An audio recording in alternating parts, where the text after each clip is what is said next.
नमस्कार, पूनम की आवाज चैनल में आपका स्वागत है। दोस्तों, आज हम आपको सुनाएंगे एक राजा और एक रानी की बहुत अच्छी कहानी। अगर आप हमारे चैनल पर नए हैं तो प्लीज हमारे चैनल को लाइक करें, सब्सक्राइब करें और शेयर करें। विजयगढ़ के महाराज महेंद्र प्रताप सिंह बहुत ही प्रभावशाली व्यक्ति के मालिक थे। उनकी 3 रानियां थीं। उनमें सबसे छोटी रानी, जिसका नाम चीकू रानी था, वो बिल्कुल अलग थी। चीकू रानी का कद 5 फुट से ज्यादा नहीं था, उससे कम ही रहा होगा। किंतु चीकू रानी का व्यक्तित्व भी कुछ कम नहीं था। तीनों रानियों में सबसे ज्यादा महत्व राजा चीकू रानी को ही देते थे। अन्य रानियों को इस बात से बड़ी चिढ़ होती थी। वे दोनों रानियां सोचती थीं कि चीकू रानी में ऐसी क्या खास बात है, लंबाई भी कम है, हमसे बाद में महाराज के जीवन में आई है, फिर भी महाराज इनको इतना महत्व देते हैं। दोनों बड़ी रानियों को नहीं मालूम था कि चीकू रानी में कुछ खास विशेषताएं थी जो सिर्फ महाराज को ही पता थी। चीकू रानी का महाराज के जीवन में आना भी एक रहस्य ही था। उसके पीछे भी एक कहानी है। एक बार महाराज शिकार खेलने, अपने लिए शिकार खेलने के लिए वे जंगल में गए। जंगल में शिकार के पीछे पीछे जा रहे थे, तभी दूसरे शेर ने उस पर हमला कर दिया। साथ वाले सैनिक तो देखते रह गए। दूर से एक हंसिया घूमता हुआ आया और सीधा शेर की गर्दन पर वार किया। शेर वहीं ढेर हो गया। ये देखकर सब चौंक गए। यह क्या हुआ, कैसे हुआ? तभी सबको एक सफेद घोड़े की पीठ पर बैठी हुई एक युवती दिखाई दी। उस युवती ने ही शेर से महाराज की जान बचाई थी। वो युवती महाराज के करीब आती गई और महाराज उसको धन्यवाद देते हैं और बोलते हैं, हे देवी, आपने हमारी जान बचाकर हम पर और हमारी प्रजा पर बहुत बड़ा एहसान किया है। हम आपके ऋणी हो गए हैं।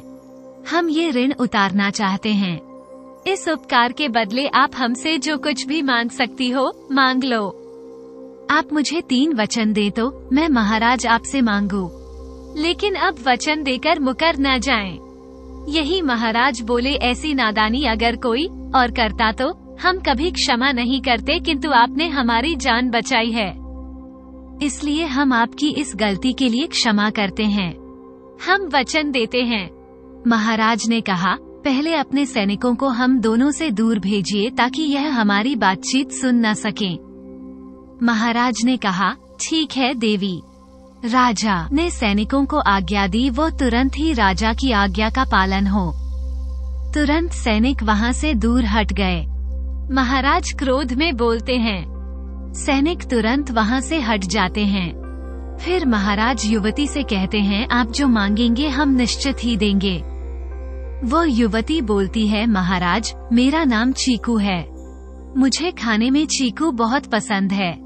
महाराज, मेरी पहली मांग आपको अपने राज्य में मेरे लिए एक चीकू का बाग लगवाना होगा।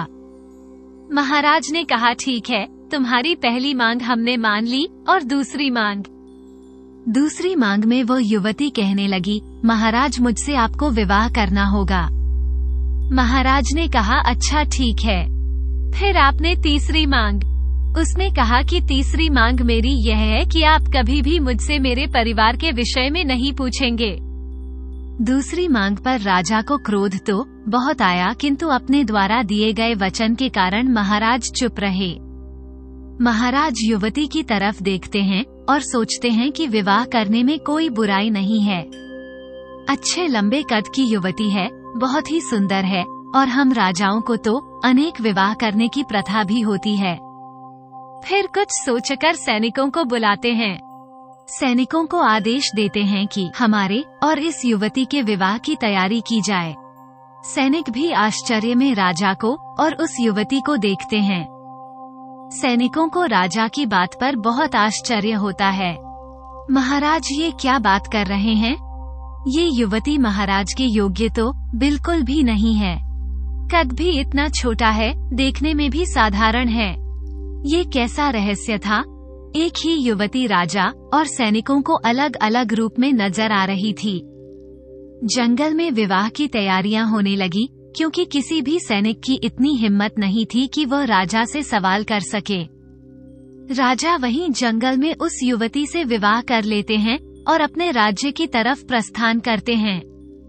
जब राजा सैनिकों सहित अपनी नई रानी को लेकर राज्य की सीमा में पहुंचते हैं तो सैनिकों द्वारा राजमहल में खबर कर दी जाती है कि राजा साहब अपनी रानी के साथ महल में पधार रहे हैं, और दोनों रानियां ये सुनकर बहुत आश्चर्यचकित होती हैं कि महाराज युद्ध के लिए तो गए नहीं थे, जो किसी राज्य पर विजय प्राप्त करके वहां की राजकुमारी को विवाह कर लाए हों। महाराज तो शिकार के लिए गए थे, तो क्या जंगल में किसी जंगली से विवाह करके आ रहे हैं? दोनों रानियां सुजाता और माधवी के दिमाग में अलग अलग खिचड़ी पक रही होती है। अलग ही विचार चल रहे होते हैं। पता नहीं आने वाली रानी कैसी होगी। कहीं बहुत सुंदर और बहुत गुणवान तो नहीं होगी, कहीं महाराज केवल उसके होकर न रह जाएं। यही सोचते हुए दोनों दासियों को साथ लेकर महाराज और नई रानी के स्वागत की तैयारी में दोनों रानियां लग जाती हैं। कुछ समय पश्चात नई रानी सहित महाराज महल के द्वार पर पहुंचते हैं। राज्य की जनता भी द्वार के बाहर इकट्ठी हो जाती है। सभी प्रजाजन महाराज की जय जयकार बोल रहे हैं। नई रानी की जय भी बोल रहे हैं। रानी जब रथ से बाहर आती है तो राज्य के लोग हैरान होकर रानी को देखते हैं और लोग आपस में कानाफूसी करते हैं। यह महाराज को क्या हुआ है जो ऐसी युवती को विवाह कर लाए हैं? ये तो कद की भी बहुत छोटी है। कुछ स्त्रियां आपस में कहती हैं कि देखो, देखने में बेशक साधारण है, महाराज को क्या हुआ है? एक बोलता है, हम लोग क्या जाने, बड़े लोगों की बड़ी बातें महाराज को दी की होगी कोई विशेषता, तभी तो उन सबके लिए उन्होंने शादी कर ली है। उन्हें कुछ न कुछ तो उसमें गुण नजर आया होगा। तभी उन लोगों के बीच में खड़ी एक स्त्री बोलती है, क्या बुराई है, नई रानी में अच्छी लंबे कद की तो है और खूबसूरत भी है, लेकिन तुम लोगों को तो कमियां ढूंढने की आदत है। मुझे तो बड़ी रानी बहुत सुंदर लग रही है, इन लोगों को पता नहीं क्या है, दूसरे लोगों में कमियां ढूंढते हैं। मुझे तो नई रानी बहुत सुंदर लग रही है। रानी का तेज देखो, रानी के चेहरे पर ऐसा लगता है जैसे कोई देवी की शक्ति हो। ऐसे ही भाव भीड़ में खड़े हुए दो पुरुष बोलते हैं। न जाने सबको क्या हो गया है, लगता है जैसे कोई देवी की शक्ति है जो सामने रानी के रूप पर देखो कितना चमक रहा है, हमारी नई रानी कितनी सुंदर है। इनके चेहरे का तेज देखो, इनको पता नहीं क्यों दिखाई नहीं दे रहा है। अजीब रहस्य है। चीकू रानी अधिकतर लोगों को नाटे और साधारण दिख रही है, वहीं कुछ लोगों को अत्यधिक रूपवती और तेज दिख रही है। राजमहल के द्वार पर दोनों बड़ी रानियां खड़ी स्वागत के लिए खड़ी हैं। आरती का थाल सजाए हुए जब दोनों नई रानी चीकू रानी को देखती हैं, तो आश्चर्य में उनकी आंखें खुली रह जाती हैं। दोनों आपस में बोलती हैं, हाय हाय, या महाराज को क्या हुआ है? एक नाटे कद की साधारण सी दिखने वाली युवती को विवाह कर लाए हैं, ऐसे क्या महाराज की मति मारी गई थी? फिर सोचती है दोनों रानियां की, चलो हमारे लिए तो अच्छा है, अगर नई रानी हमसे ज्यादा रूपवती होती तो महाराज हमें महत्व नहीं देते। महाराज ने इस नाटी पर उपकार करने के लिए इससे विवाह किया होगा। महाराज और नई रानी का जब दोनों रानियों ने स्वागत किया तो महाराज नई रानी का उनसे परिचय करवाते हैं। ये बड़ी रानी सुजाता हैं और यह छोटी रानी माधवी। अब तो छोटी रानी आप हैं, माधवी अब मझली रानी है और यह आप दोनों से छोटी रानी चीकू रानी है। इन्होंने आज हमारी जान बचाई है, एक शेर से, बहुत शेर से इन्होंने हमारी जान बचाई। ये बहुत बहादुर हैं। चीकू रानी दोनों बड़ी रानियों को प्रणाम कर उनके चरण छूती हैं। जैसे उनके चरण छूने के लिए झुकती हैं, वैसे ही वे सुजाता रानी जो उनके चरण स्पर्श करती हैं। सुजाता रानी को एक झटका सा लगता है, वे अजीब सी नजरों से चीकू रानी की तरफ देखती हैं। चीकू रानी के मुख पर एक शांत सी मुस्कान है। फिर चीकू रानी माधवी के चरण स्पर्श करती है तो माधवी के साथ भी ऐसा ही कुछ होता है जो सुजाता के साथ हुआ था। तब भी चीकू रानी के मुख पर एक सौम्य मुस्कान थी। सब कार्यक्रम हो जाने के पश्चात रानी को राजमहल के अंदर उनके कक्ष तक ले जाया जाता है। कक्ष में जाने से पहले महाराज चीकू रानी को उस कक्ष में ले जाते हैं जहां बड़े महाराज राजमाता के चित्र लगे हुए हैं। उनके सामने हाथ जोड़कर कहते हैं, पिताश्री माताश्री, यह आपकी नई बहू है, इन्हें अपना आशीर्वाद दें। आज इन्होंने हमारी जान बचाई है। चीकू रानी बड़े महाराज और राजमाता के चित्र के में उनके चरण छूती है। जैसे ही वो चरण छूकर चित्र की तरफ देखती है तो राजमाता और बड़े महाराज की आंखों में रानी को आंसू नजर आते हैं और वो आंसू टपक कर महाराज के हाथ पर गिर पड़ते हैं। महाराज चौंक जाते हैं, ये 2 बूंद पानी हाथ पर कहां से टपका। उधर चीकू रानी राजमाता और बड़े महाराज के चित्र की आंखों में देखते हुए मानो उनको कोई आश्वासन दे रही हो। ये राजमाता है, पिताजी महाराज, अब कुछ अनिष्ट नहीं हो सकता, और जो कुछ हुआ है भूतकाल में उसका भी हिसाब अनिष्टकर्ताओं को चुकाना होगा। आपकी यह बेटी आपको वचन देती है। राजा चीकू रानी से कहते हैं, न जाने राजमाता और पिताजी महाराज हमें इतनी जल्दी क्यों छोड़कर चले गए। अभी तो हमें बहुत जरूरत थी, दोनों हमारा मार्गदर्शन करते। अब हमारा मार्गदर्शन करने वाला कोई नहीं है। चीकू रानी कहती है, महाराज उदास मत होइए, एक दिन तो सबको जाना होता है। कोई जल्दी चला जाता है, कोई देर से जाता है। ये बात सत्य है कि आकस्मिक मृत्यु होने के कारण आपको अधिक दुख हो रहा है। महाराज चीकू रानी की तरफ प्रश्नवाचक दृष्टि से देखते हैं और बोलते हैं, आपको कैसे पता चला। राजमाता और पिताजी महाराज की आत्मिक मृत्यु हुई थी। चीकू रानी सकपका जाती है और बोलती है, वह महाराज, हमने तो बस अनुमान लगाया। आपने बोला ना इतनी जल्दी छोड़कर चले गए, तो उससे अनुमान लगाया। चीकू रानी को दासियां उनके कक्ष में ले जाती हैं। रानी के साथ जो 2 दासियां हैं वे रानी की आयु के लगभग हैं। वे आपस में कानाफूसी कर रही हैं कि रानी कद की कितनी छोटी है, देखने में भी साधारण है, हमसे मिलती जुलती है। महाराज को पता नहीं क्या पसंद आया इनमें। चीकू रानी के कानों में उन दासियों की बात पड़ जाती है। उनकी बात सुनकर चीकू रानी मंद मंद मुस्कुरा रही थी। दासियां चीकू रानी को उनके कक्ष के अंदर तक छोड़कर वापस चली आती हैं। वहाँ पर भी एक दासी होती है, वो रानी की हमउम्र की होगी। वो चीकू रानी का अभिवादन करती है और बोलती है, छोटी रानी जी, आप बहुत सुंदर हैं, बड़ी रानियों से भी ज्यादा सुंदर हैं। चीकू रानी दासी को बोलती है, तुम भी तो सुंदर हो, कहीं तुम्हारा नाम तो नहीं। अरे नहीं छोटी रानी जी, मैं कहाँ सुंदर हूँ, गरीब लोग भी कहीं सुंदर होते हैं। भला क्यों, गरीब लोग सुंदर क्यों नहीं हो सकते। जिसका मन सुंदर हो उसका तन भी सुंदर होता है। मन की सुंदरता सबको दिखाई नहीं देती, सब तन की सुंदरता देखते हैं। अरे वाह छोटी रानी जी, आप तो बहुत अच्छी हैं और बातें भी बहुत अच्छी करती हैं। अच्छा ये बता तेरा नाम क्या है। वह कहने लगी, दासी मेरा नाम उषा है। छोटी रानी कहने लगी, बहुत सुंदर नाम है, बिल्कुल तेरे जैसी उषा शर्मा जाती है।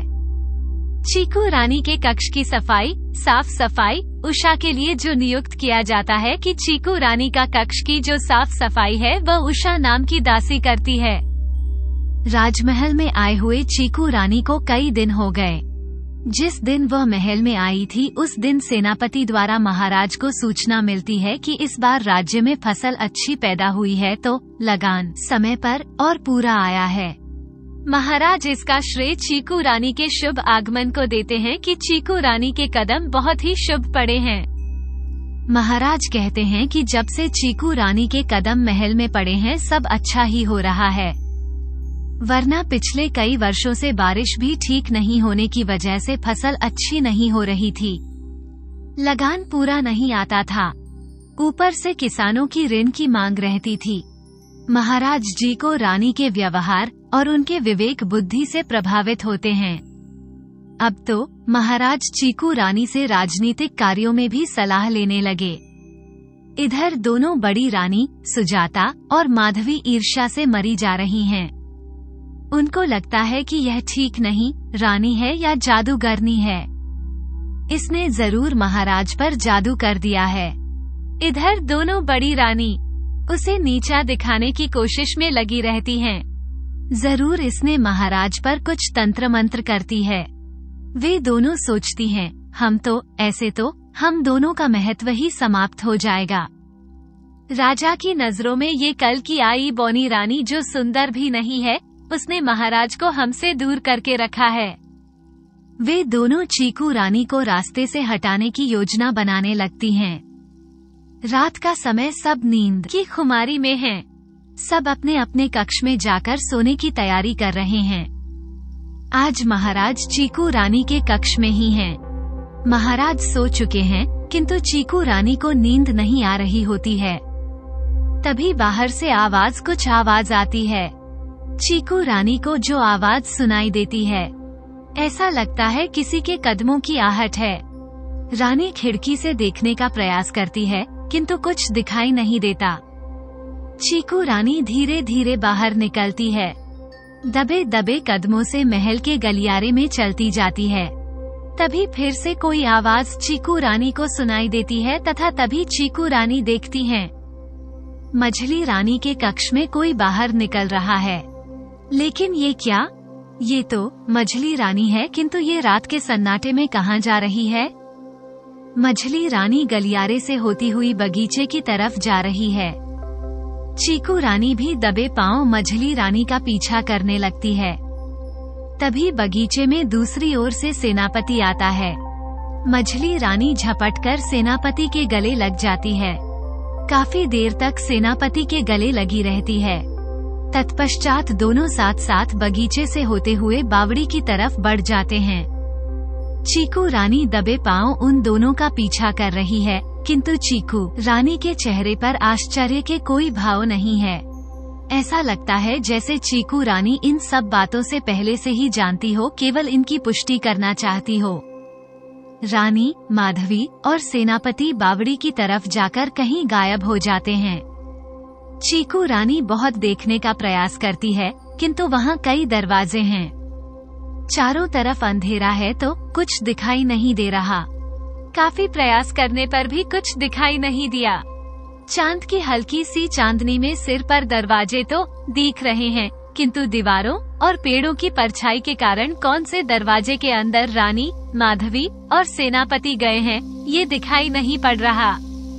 चीकू रानी सोचती है, आज नहीं तो कल इस बात की पुष्टि हो ही जाएगी जो राजमाता ने मुझे बताया है उसके विषय में। किंतु पूरी बात जानकर उसकी तह तक पहुंचकर महाराज को इस संयंत्र के बारे में बताना बहुत जरूरी है। यही सोचकर चीकू रानी अपने कक्ष में आकर सोने का प्रयास करती है। महाराज तो गहरी नींद में सोए हुए हैं। चीकू रानी सोते हुए महाराज की ओर देखते हुए सोचती है, कितने निष्कपट, कितने निश्चल हैं। महाराज, आप कभी किसी का अहित नहीं कर सकते, न ही आपने अभी तक अपने इस जीवन में किसी का अहित किया है। किंतु आपको तो ये भी मालूम नहीं कि आपका बहुत बड़ा अहित किया गया है। अभी भी अहित करने का प्रयास किया जा रहा है और आगे पूर्ण अहित करने की योजना है। इसीलिए तो मैं यहाँ पर केवल आपके हर अहित को रोकने के लिए आई हूँ। किसी के आंसुओं ने मुझे यहाँ आने पर मजबूर किया है। जानते हैं महाराज वो कौन है? लेकिन आप कैसे जानेंगे? आपको तो यही पता है कि महाराज राजमाता मर चुकी हैं।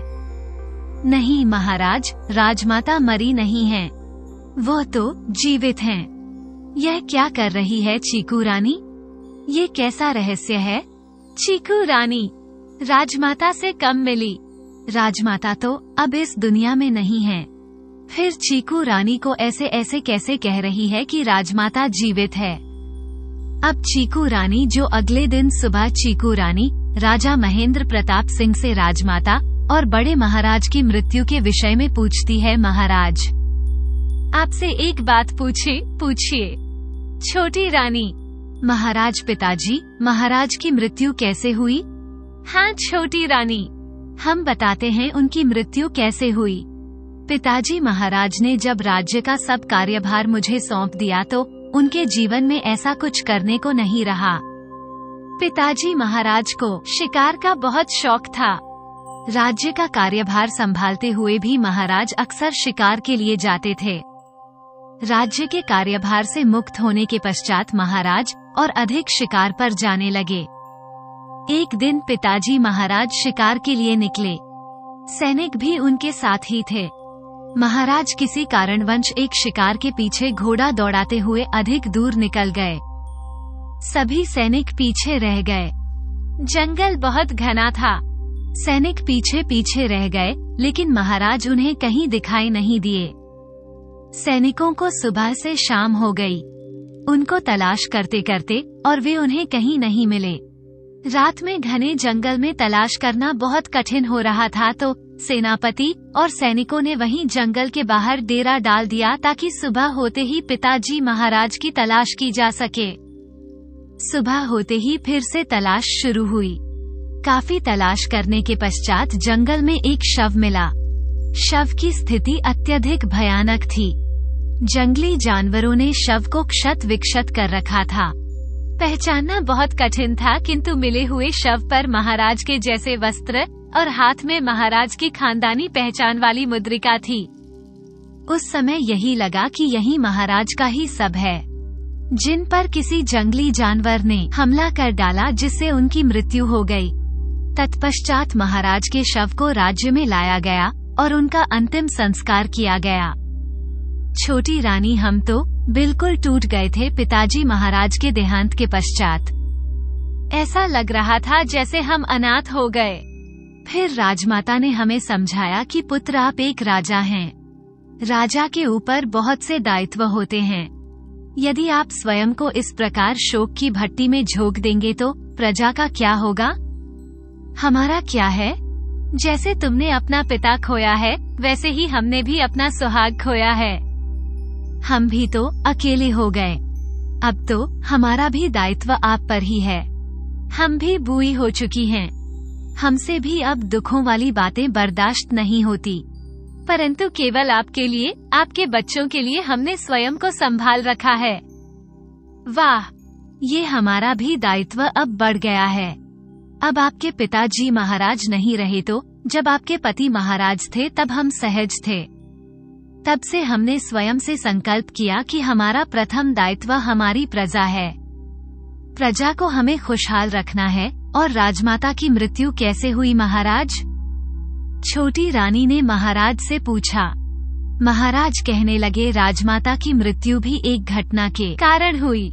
राजमाता अत्यधिक पूजा पाठ करने वाली माँ थी। बहुत पूजा पाठ किया करती थी। वे एक दिन राज्य के मंदिर में किसी कारण से आग लग गई। आग बहुत भयानक थी। काफी प्रयास के पश्चात भी आग शांत नहीं हुई। तब तक मंदिर के अंदर मंदिर के पुजारी राजमाता रह गई। राजमाता के साथ जाने वाली तीनों दासियां जलकर भस्म हो गई। परंतु आश्चर्य है कि पुजारी और राजमाता का शव तो मिला, किंतु दासियों का शव नहीं मिला। किंतु महाराजा को कैसे मालूम कि वो राजमाता का शव था? छोटी रानी, कैसी बात कर रही है आप? क्या हम अपनी माँ को, अपनी राजमाता को नहीं पहचान सकते?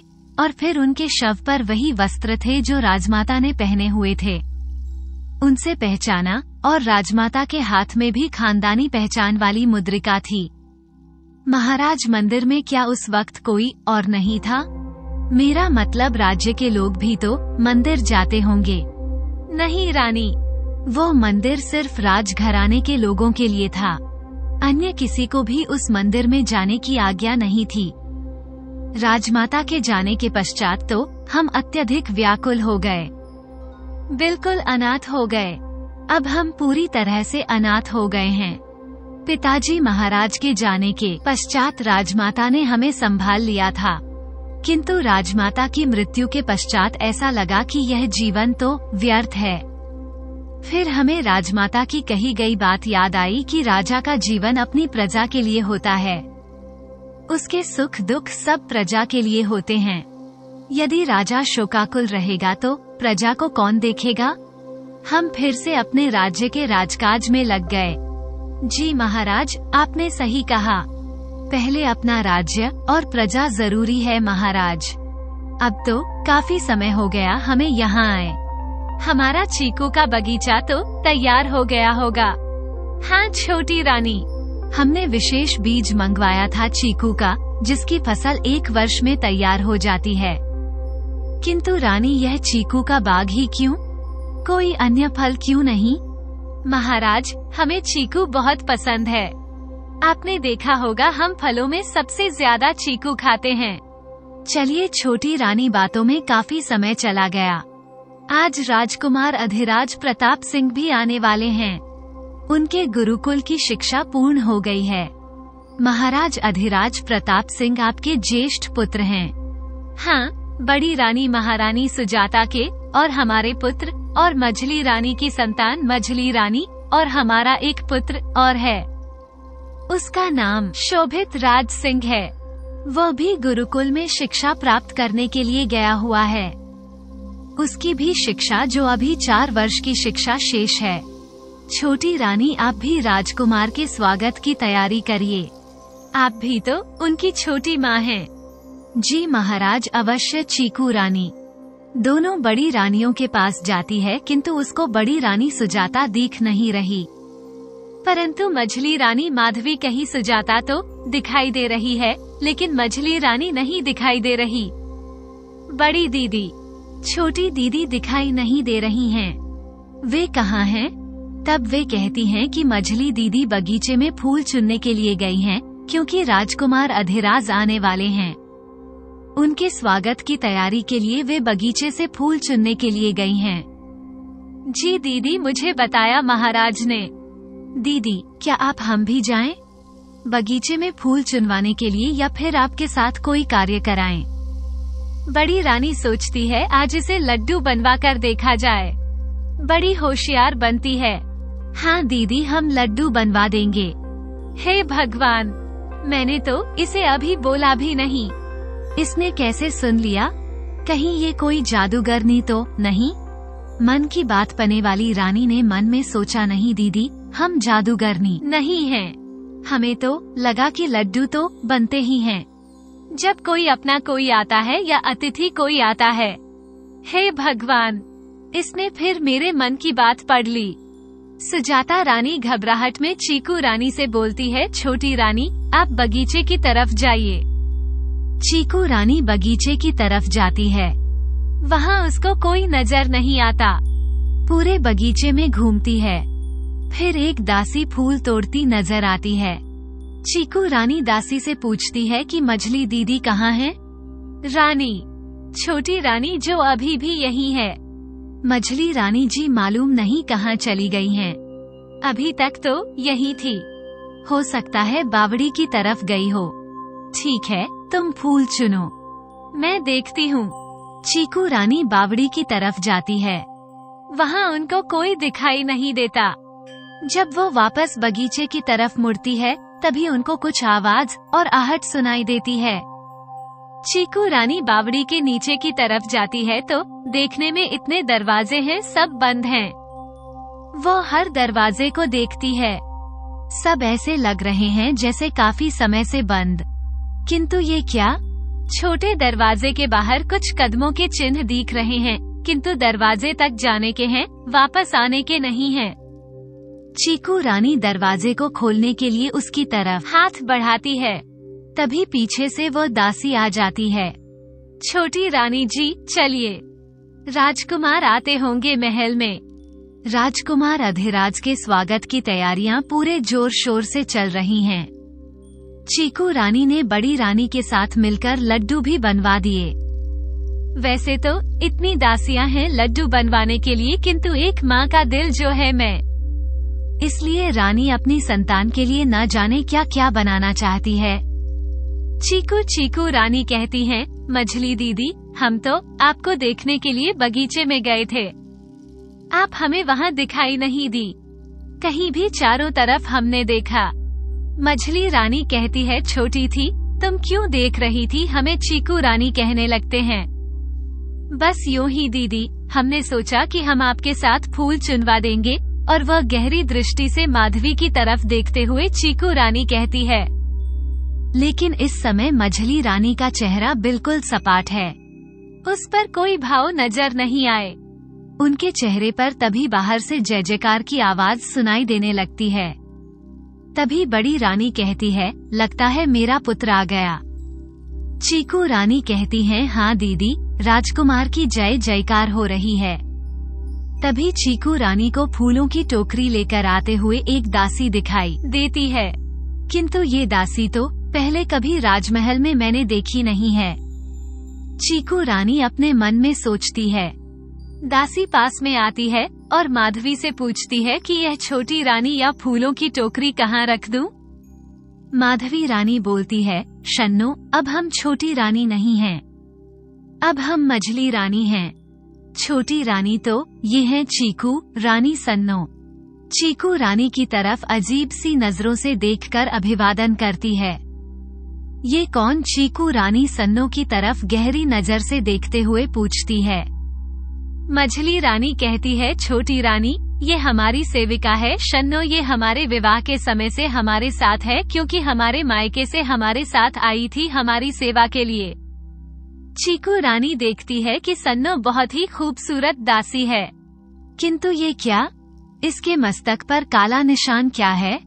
चीकू रानी कहती है, सन्नो, ये तुम्हारे मस्तक पर क्या लगा हुआ है? काला सा? सन्नो कहती है, कुछ भी तो नहीं, नहीं नहीं, कुछ भी नहीं। दोनों रानी बिच्छू कहती है कि कुछ भी तो नहीं लगा। सन्नो के चेहरे की तरफ देखकर कहती है, लेकिन चीकू रानी बोलती है कि छोटी रानी कुछ भी तो नहीं लगाए है। चीकू रानी से दोनों दासियां और दोनों रानियां कहने लगती हैं, सन्नो के मस्तक पर कुछ नहीं लगा है, साफ तो है सन्नो का मस्तक। चीकू रानी, कुछ नहीं दीदी, मुझे ऐसा लगा जैसे कुछ काला सा लगा हुआ हो सन्नो के माथे पर। तभी बड़ी रानी बोलती है, अच्छा चलो जल्दी करो, राजकुमार आते होंगे। सब राजकुमार के स्वागत के लिए महल के दरवाजे की तरफ चल देती हैं। महाराज पहले से ही सेवकों के साथ राजकुमार की प्रतीक्षा करने कर रहे हैं, द्वार पर खड़े हुए हैं। तभी सेनापति के रथ के पीछे राजकुमार कह रहा था आता हुआ दिखाई देता है। सभी के चेहरे पर मुस्कान उभर आती है राजकुमार को देखकर कि काफी दिनों बाद राजकुमार को देख रही है रानी। सुजाता तो कुछ ज्यादा ही व्याकुल है अपने पुत्र को गले लगाने के लिए। राजकुमार रथ से उतरते हैं और महाराज के चरण स्पर्श करते हैं। पिताजी प्रणाम, खुश रहो, पुत्र पुत्र दीर्घायु रहो, यश और बल प्राप्त हो।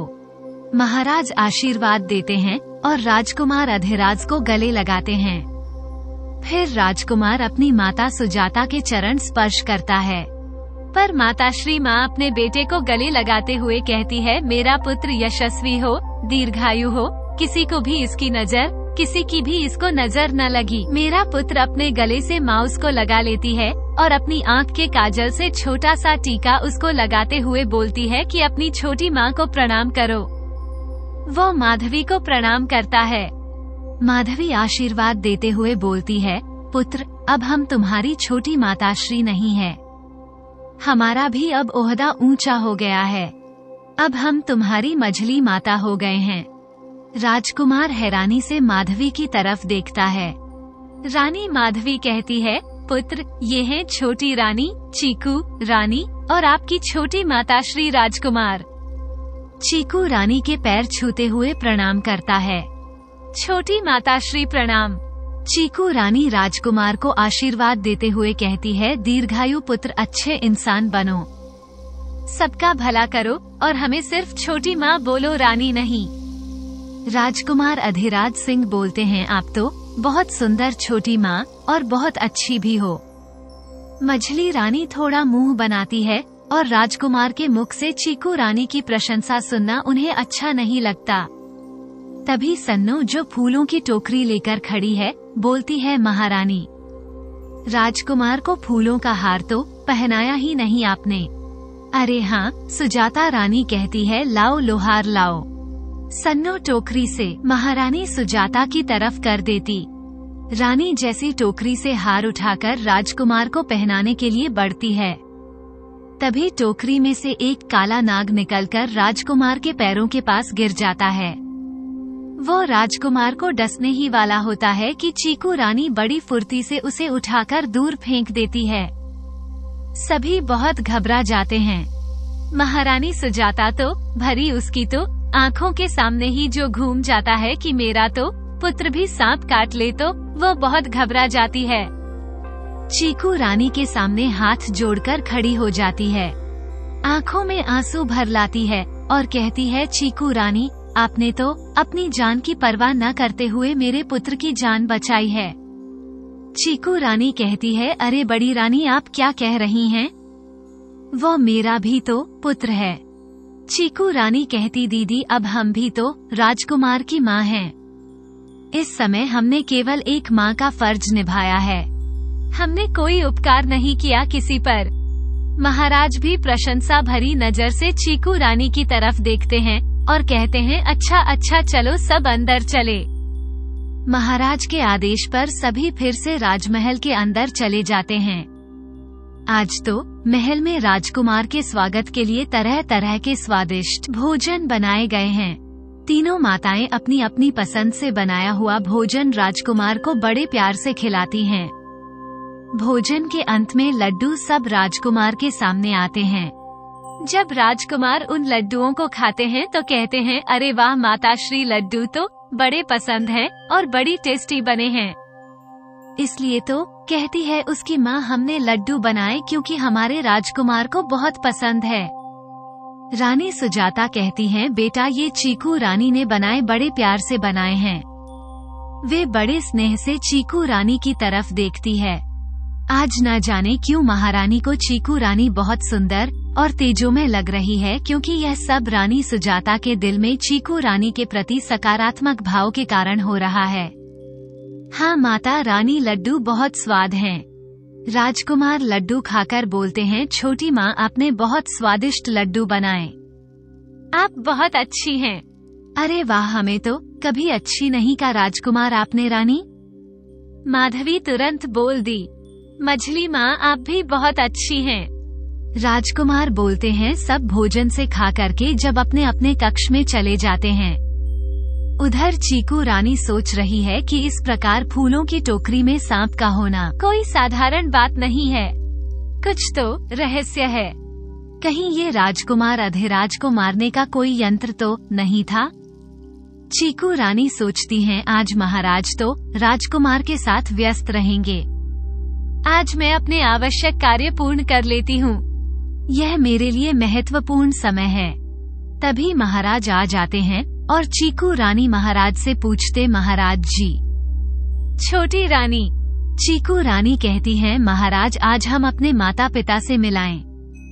महाराज कहते हैं, चीकू रानी, आपने अपने माता पिता से हमें तो नहीं मिलवाया, हम कुछ जानते भी नहीं हैं उनके विषय में। चीकू रानी कहती है, महाराज, हमने आपको विवाह के समय बोला था ना, आप हमारे परिवार के विषय में कुछ नहीं पूछेंगे।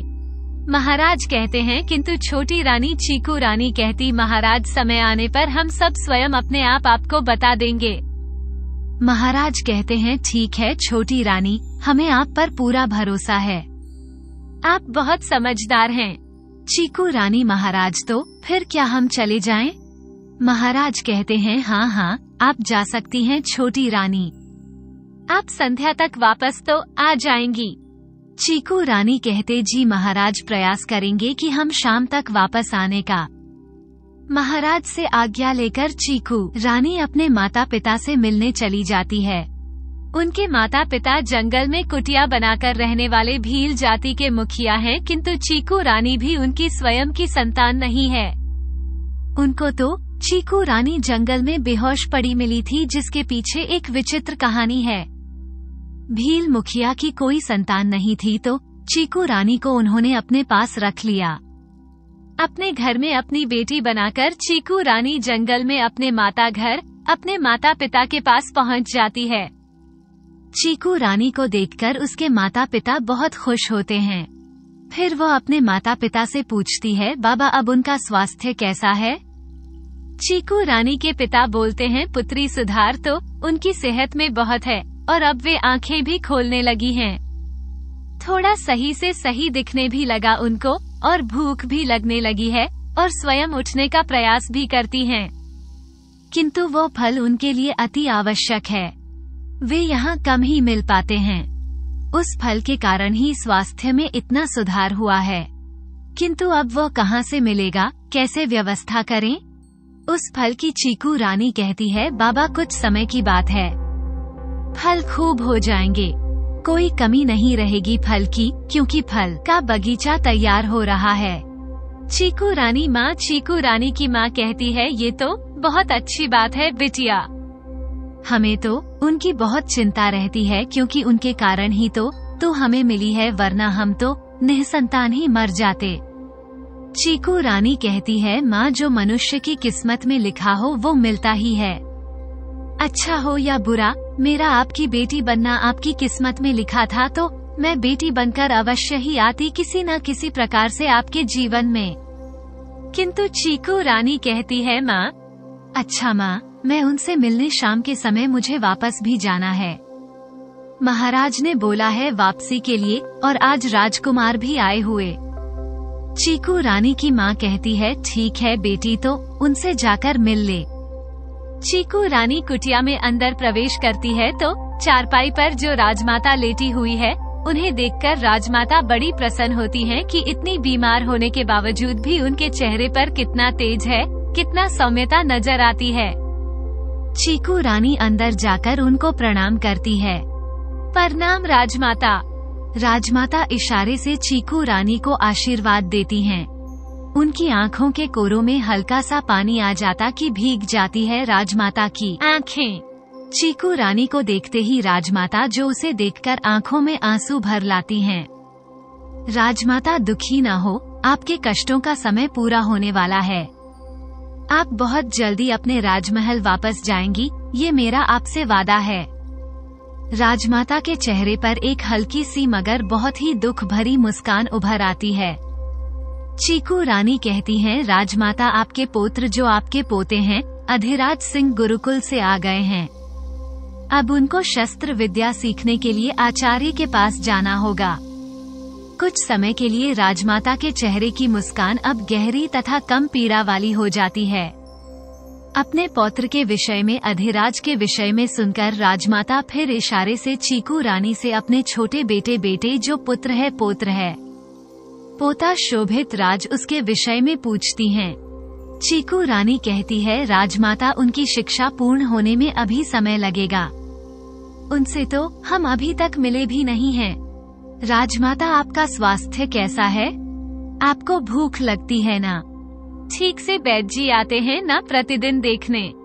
राजमाता हाँ में सिर हिलाते हुए बड़ी धीमी आवाज में बोलते हैं, हाँ पुत्री राजमाता, मैं आपकी पुत्रवधू हूँ।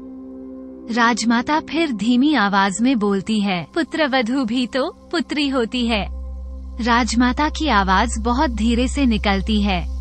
आपकी यह पुत्री आपके ऊपर हुए हर अन्याय का हिसाब आपसे लेगी, उससे जिसने भी यह सब किया है। महेंद्र प्रताप मेरा पुत्र कैसा है? राजमाता चीकू रानी से पूछती हैं। चीकू रानी कहती हैं, आपके पुत्र बिल्कुल ठीक हैं। राजमाता आज आपने ज्येष्ठ पुत्र के साथ व्यस्त थे। महाराज तो हम यहाँ आ गई आपसे मिलने, आपसे मिले नहीं थे, इतने समय हो गया और आपका हालचाल भी जानना था हमें। आप फल आदि ठीक से खाना। राजमाता, और चीकू का फल वो फल है जो आपको पूर्णतः ठीक कर सकता है, बिल्कुल स्वस्थ कर देगा, और आप बिल्कुल भी चिंता नहीं करना।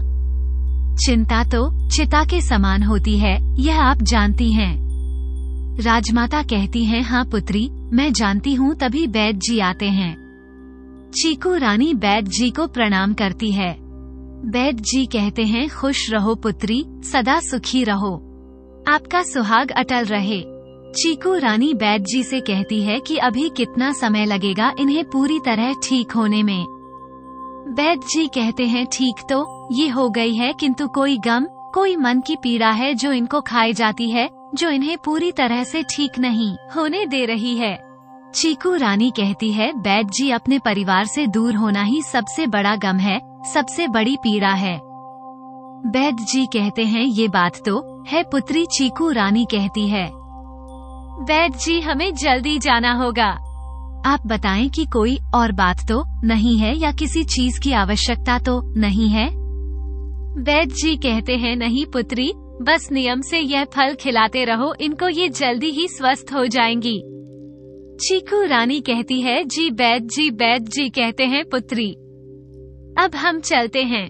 चीकू रानी प्रणाम करती है बैद जी को। वैद जी फिर कहते हैं कि सदा सुखी रहो पुत्री। चीकू रानी राजमाता से जल्दी ही उनके राजमहल में वापस लाने ले जाने का वादा करके उनसे विदा लेती है। चीकू रानी राजमाता अब हम। चीकू रानी कहती है राजमाता हम चलते हैं, आप अपना ख्याल रखना।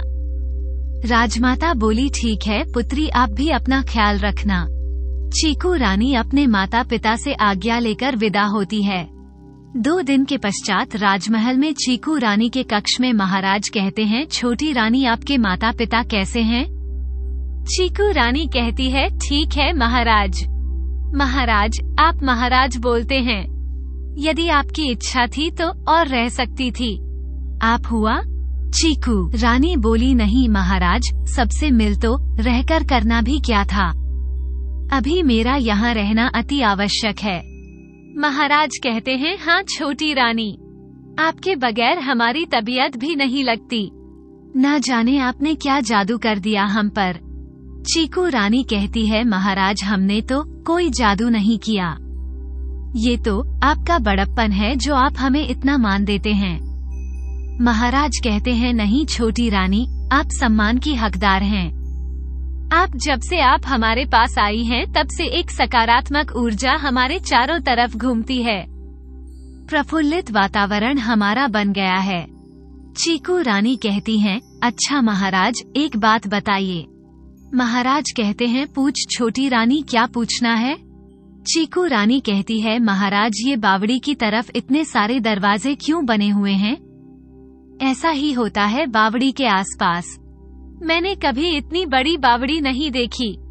महाराज बोलते नहीं छोटी रानी, जरूरी नहीं है ऐसा हो, ये तो हमारे जो पूर्वज थे उन्होंने बनवाई थी इस प्रकार से ताकि कभी कोई अन्य राजा हमारे राज्य पर आक्रमण करते हुए राजमहल तक पहुंच जाए तो महल की स्त्रियां उन दरवाजों से सुरक्षित कहीं बाहर निकल सकें।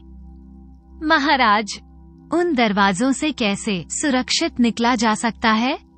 निकल सकता है कोई छोटी रानी, उन दरवाजों के भीतर से गुप्त दरवाजे भी हैं, जिनमें से कुछ दरवाजे तहखाने में खुलते हैं और कुछ दरवाजों के पीछे सुरंग है जो राज्य की चारों तरफ की सीमाओं के जंगलों में जाकर निकलती हैं।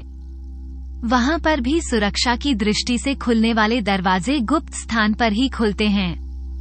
चीकू रानी बोलते महाराज ये तो बहुत ही अच्छी सुरक्षा व्यवस्था है। महाराज कहते हैं हाँ चीकू रानी। अब संध्या के समय के पश्चात राजमहल में आज उत्सव का सा वातावरण है। आज युवराज के आने की खुशी में प्रजा ने अपनी तरफ से कार्यक्रम आयोजित की हैं। उनकी ही तैयारियां चल रही हैं। सब राज्यवासी जिसमें जो हुनर व हुनर पेश करता है, कोई गीत गाता है, कोई नृत्य करता है, कोई बाजीगरी दिखाता है, कोई कठपुतली का खेल दिखाता है। कार्यक्रम के मध्य में मझली रानी माधवी अपनी खराब तबीयत बताकर उठकर जाने लगती है। उनके साथ ही उनकी मुंह लगी दासी शन्नो भी उठकर चल देती है। कुछ समय बाद चीकू रानी सेनापति को भी जाते हुए देखती है। चीकू रानी अब सोचती है आज तो ये रहस्य निश्चित ही जानना है मुझे। वो भी कुछ समय पश्चात महल के भीतर चली जाती है। गलियारे से होते हुए जैसे ही चीकू रानी जाती है, उनको एक परछाई सी दिखाई देती है जो बावड़ी की तरफ जा रही होती है। चीकू रानी परछाई का पीछा करते करते उनके जो कदम उनके पीछे कदम बढ़ाती है, तभी एक और साया उस तरफ बढ़ता है जिस तरह पहले वाला साया गया था। कुछ ही क्षण में दूसरे वाला साया पहले वाली साए के पास पहुंच जाता है। तब दोनों एक साथ बावड़ी की तरफ बढ़ जाते हैं। चीकू रानी उनका पीछा करने का प्रयास निरंतर कर रही है। थोड़े से प्रयास से चीकू रानी उन दोनों परछाइयों तक पहुंच जाती है। एक जगह रुककर दोनों आपस में कुछ बात करते हैं। चीकू रानी उन दोनों से कुछ दूरी पर रुक जाती है और उनकी बात सुनने का प्रयास करती है। चीकू रानी ज्यादा कुछ तो नहीं सुन पाती, क्यूट, किंतु चीकू रानी को ऐसा सुनाई देता है कि जैसे किसी की सेहत के विषय में वार्तालाप हुआ हो। कुछ देर बात करने के बाद वे दोनों आगे बढ़ जाते हैं। चीकू रानी भी दबे पांव उनका पीछा करती है। वे दोनों बावड़ी की तरफ पहुंचकर इधर उधर देखकर एक दरवाजे को खोलते हैं और उसके पीछे बने गुप्त रास्ते से शायद कहीं गायब हो जाते हैं। अब चीकू रानी के मन में विचार आता है कि यह निश्चित ही सेनापति और मझली रानी हैं। उन दोनों परछाइयों का पीछा वह करती है और अपने मन में यह विचार करते हैं कि आज तो सेनापति और मझली रानी के यूं छुपकर कहीं जाने के रहस्य से निश्चित ही पता लगाना है हमें। आखिर जाते कहाँ हैं दोनों और इन दोनों के साथ जाने का क्या कारण हो सकता है? अचानक उन दोनों की परछाई चीकू रानी की आंखों से ओझल हो जाती है।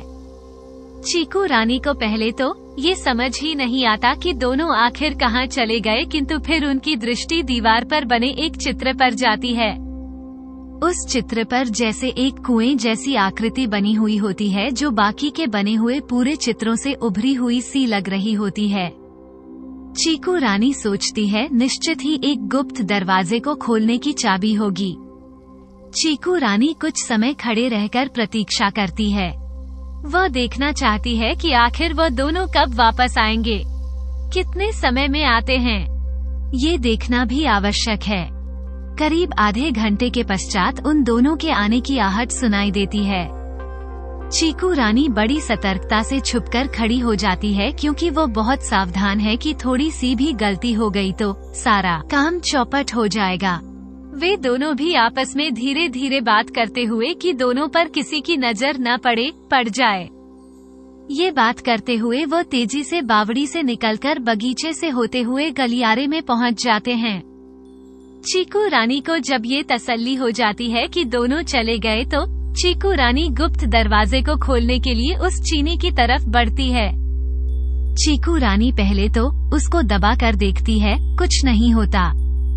फिर जो कुएं की आकृति बनी होती है वो थोड़ी सी उभरी हुई होती है, तो चीकू रानी उसको पहले दाईं और फिर बाईं ओर घुमाने का प्रयास करती है। वो बाईं तरफ घूम जाती है।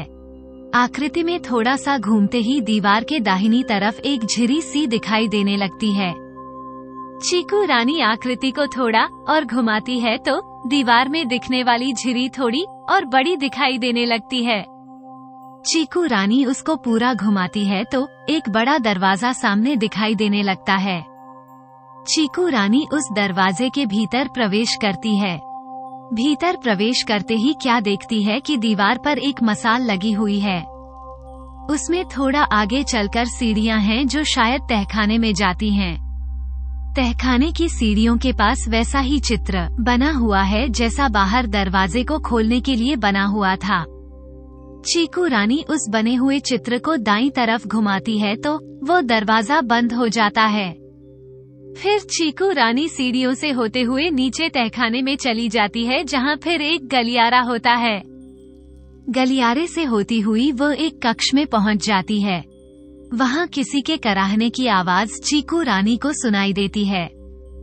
मशाल की रोशनी में कराहने वाले का चेहरा नजर तो आ रहा है किंतु साफ नहीं। वो मशाल की रोशनी आती है तो मशाल के पास कोई द्रव्य डालकर फिर उस व्यक्ति की तरफ देखती है जो कराह रहा है। वो व्यक्ति चिल्लाकर बोलता, तुम फिर आ गई। चीकू रानी उसके करीब जाकर बहुत ध्यान से देखती और चौंक जाती है। बड़े महाराज। आप। वो व्यक्ति भी चीकू रानी की तरफ देखकर बोलता, कौन हो तुम? तुम वह तो नहीं हो जो रोज आती हो। आज फिर किसने आफत को भेज दिया उसने? आप बड़े महाराज हैं। कौन सा बड़ा महाराज? कैसा बड़ा महाराज? मुझे तो एक कुत्ता बनाकर रख दिया इस सेनापति ने और इसकी रखैल ने। चीकू रानी सोचती है कि रानी माधवी के विषय में ऐसा क्यों बोल रहे हैं।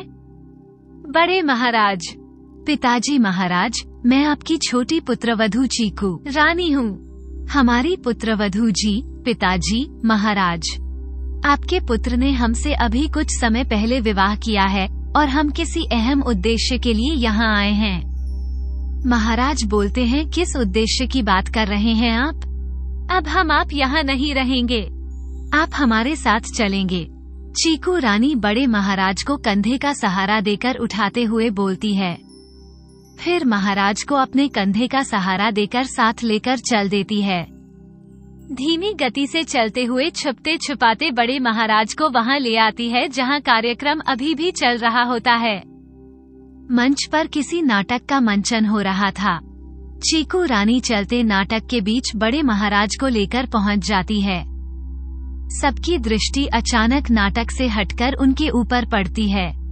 महाराज महेंद्र प्रताप सिंह चीकू रानी से पूछते हैं, छोटी रानी, यह क्या नादानी है?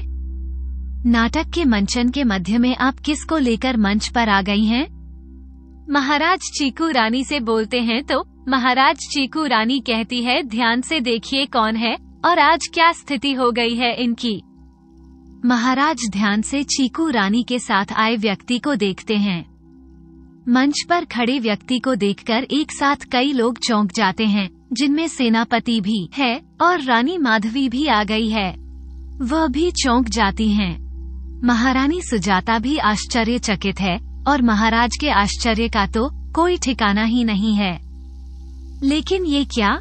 सेनापति के चेहरे पर हवाइयां उड़ रही हैं। किंतु चीकू रानी देखती है कि रानी माधवी के चेहरे पर डर की अपेक्षा आश्चर्य के भाव है। चीकू रानी सोचती है, ये कैसा रहस्य है? जिसने जुर्म किया वो भी आश्चर्य में है। राजा महेंद्र प्रताप सिंह उठकर मंच पर चले जाते हैं। महाराज को एकटक देखते हैं और फिर पिताश्री बोलकर उनके चरणों में झुक जाते हैं। उसके बाद उठकर अपने पिता के गले लग जाते हैं। ये सब देखकर सेनापति वहां से धीरे से खिसकने का प्रयास करता है, किंतु चीकू रानी की नजर सेनापति पर पड़ जाती है। चीकू रानी वहीं से बोलते, सेनापति जी, आप कहाँ जा रहे हैं? आप ही तो हमें बताएंगे। महाराज तथा अन्य सभी के समक्ष पूरी कहानी। छोटे महाराज आश्चर्य से चीकू रानी की तरफ देखते हैं। चीकू रानी बोलते हैं, हाँ महाराज, आपके सेनापति ही तो पूरी कहानी के रचयिता हैं। सेनापति फिर भागने का प्रयास करता है, लेकिन कुछ सैनिक महाराज के कहने पर सेनापति को दबोच लेते हैं। वहीं महाराज सेनापति को मंच पर आने का आदेश देते हैं और सेनापति से बोलते हैं, आप बताएंगे क्या बात है, क्या पहेली है और आपका क्या ले लेना देना? इस पहेली से सेनापति मंच पर आते ही बड़े महाराज के पैरों में पड़कर रक्षा की भीख मांगने लगता है और सेनापति फिर बताना शुरू करता है, महाराज, मैं आपकी यह कहानी बताता हूँ कि जिसकी योजना मैंने और सन्नो ने मिलकर बनाई थी। उस समय हम दोनों ने XD यंत्र रचने की योजना बनाई थी, जिस योजना में धीरे धीरे आपके पूरे परिवार को समाप्त करने का विचार था तथा आपका सब कुछ संपूर्ण राज्य हथिया लेने का यंत्र। बड़े महाराज की मृत्यु भी एक योजना के तहत हुई थी, जो उस समय अचानक मृत्यु को, जो एक से शेर की प्रहर से हुई, नजर आ रही थी। किंतु बड़े महाराज को हमने कैद कर लिया था बावड़ी की तरफ जाने वाले तहखाने में, और बड़े महाराज की जगह जंगल में एक बड़े महाराज की तरह दिखने वाले सैनिक को मारकर उसका सब बुरी तरह से जो बिगाड़ दिया था, क्षत विक्षत कर दिया था, जो कि किसी की मल्लब पहचानने में नहीं आई। उस समय की उंगली में हमने बड़े महाराज की खानदानी अंगूठी और उसके शरीर पर महाराज के वस्त्र पहनना दिए थे, ताकि पहली नजर में देखने पर बड़े महाराज का शव लगे। किंतु तुमने बड़े महाराज को तहखाने में क्यों डाला? छोटे महाराज कड़क कर पूछते हैं, क्योंकि सेनापति बोलता है, क्योंकि बड़े महाराज को एक राज मालूम है। वो राज बड़े महाराज से जानना आवश्यक था। छोटे महाराज बोलते हैं, कौन सा राज? चीकू रानी का सवाल। सेनापति बोला, खजाने का राज। छोटे महाराज, खजाना? सेनापति कहता है, महाराज खजाना आपके परिवार का खानदानी खजाना जिसका नक्शा बड़े महाराज को ही पता है और वह हमारे लिए जानना आवश्यक था। हम दोनों ने बड़े महाराज को बहुत यातनाएं दी, किंतु इतनी यातना के पश्चात भी बड़े महाराज टस से मज नहीं हुए। इतना सुनते ही राजा महेंद्र प्रताप सिंह को बेहद क्रोध आता है और वह अपनी तलवार निकाल लेते हैं। तभी चीकू रानी उनको टोकते हुए बोलती, रुकिए महाराज, अभी तो अन्य राज बाकी हैं। छोटे महाराज कहते हैं, और कौन सा राज? चीकू रानी कहते हुए, भी पता चल जाएगा महाराज। सेनापति आपको बताएंगे इन सब बातों में जो भौर हो जाती है सेना पर। इस बार आश्चर्य में है और हैरानी से चीकू रानी की ओर देखता है। चीकू रानी कहती है, मारा चलिए तो वह दूसरा राज भी मैं आपको बता देती हूँ जिसको सुनकर आप बेहद खुश होंगे। महाराज बोलते हैं, कौन? शरद जी पुराने। कहते हैं, महाराज राजमाता भी जीवित हैं। छोटे महाराज एकदम से उछल पड़ते हैं। क्या कह रही हैं आप चीकू रानी? चीकू रानी की इस बात से महाराज के साथ साथ सेनापति भी चौंक जाता है और आश्चर्य में उसके मुंह से ये सब निकलते निकलते बोलता है, महल राजमाता तो मंदिर में जलकर समाप्त हो गई थी, फिर राजमाता कैसे जीवित है? इसका मतलब सेनापति राजमाता के विषय में अभी नगण्य है, वह इसके बारे में नहीं जानता। वह भी सबके साथ साथ यही सोचा कि राजमाता तो मर चुकी हैं। चीकू रानी बोलती, महाराज राजमाता जंगल में मेरे माता पिता के पास है। और सेनापति जी आप बताएंगी राजमाता को समाप्त करने की योजना किसने बनाई थी और क्या योजना थी है? चीकू रानी सेनापति से कहती है, बोलो सेनापति। महाराज क्रोध में कहते हैं, बोलो सेनापति, अन्यथा हमारी तलवार होगी और तुम्हारी गर्दन होगी। सेनापति अब डर से थर थर कांपते हुए बताता है, महाराज राजमाता को मंदिर में जलाकर समाप्त करने की योजना मेरे और सन्नों के द्वारा बनाई गई थी और हम अपनी योजना में कामयाब भी हो गए थे। अब जो चीकू रानी कहती है कि आगे की कहानी हम बताते हैं। माधवी रानी की दासी शन्नो रानी माधवी रानी की नींद की औषधि देकर स्वयं उनके वस्त्र पहनकर सेनापति से मिलने जाती थी, क्योंकि रानी माधवी को नींद की गोली देती है। रानी माधवी सो जाती हैं और उनके गहने और वस्त्र पहन लेती थी। इन दोनों के मध्य सेनापति और उनकी दासी सन्नो के मध्य कोई चक्कर चल रहा था, जिसको चीकू रानी मझली रानी समझ रही थी। वे सन्नो होती है जो मझली रानी को उनके दूध में नींद की औषधि मिलाकर पीने को दे देती थी और रानी माधवी के वस्त्र और आभूषण पहनकर रानी माधवी का वेश धारण करके सेनापति से मुलाकात करती थी।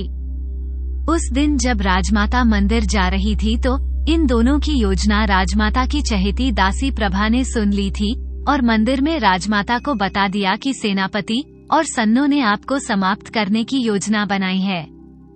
राजमाता की दासी प्रभा राजमाता को पूरी योजना बताकर फिर राजमाता से हाथ जोड़कर विनती करती है कि राजमाता आप मेरे साथ अपने वस्त्र बदल ले, आप मेरे वस्त्र पहन ले और मैं आपके वस्त्र पहन लेती हूँ, क्योंकि इस समय हम सेनापति की योजना का खुलासा भी नहीं कर सकते। सेनापति हमारे आसपास ही होगा, यदि उसको कुछ भनक लग गई या उसको तो कुछ भी कर सकता है। हमारे पास आकर समय बहुत कम है, आप मेरे वस्त्र पहनकर मंदिर के पीछे वाले रास्ते से बाहर निकल जाना। राजमाता अपनी दासी की बात मानकर अश्रुपूर्ण नेत्रों से अपनी प्यारी दासी से विदा लेकर और उसका धन्यवाद करते हुए पीछे हो मंदिर के पिछले दरवाजे से बाहर निकल जाती है और सेनापति और सन्नो की योजना के तहत राजमाता की जगह उनकी दासी इन दोनों के यंत्र की बलि चढ़ जाती है, जो उस समय मंदिर में सब मिला राजमाता का नहीं होकर उनकी चहेती दासी प्रभा का था। राजमाता तो पीछे के रास्ते से भटकते भटकते जंगल में पहुंच गई थी। राजमाता कई दिन तक भूखी प्यासी जंगल में भटकती रही। राजमाता देवी माँ की अनन्य भक्त थी। देवी माँ राजमाता की ऐसी अवस्था देखकर अत्यंत दुखी हुई। हम भी देवी माँ के भक्त हैं और हम भी देवी माँ के आशीर्वाद से प्राप्त एक दिव्य कन्या है। एक बार राजमाता बड़े महाराज के साथ जंगल में शिकार के लिए गई थी। तब उनको जंगल में हम मिले थे और राजमाता ने हमारी परवरिश का जिम्मा जंगली जाति के मुखिया तथा उनकी पत्नी को सौंप दिया था।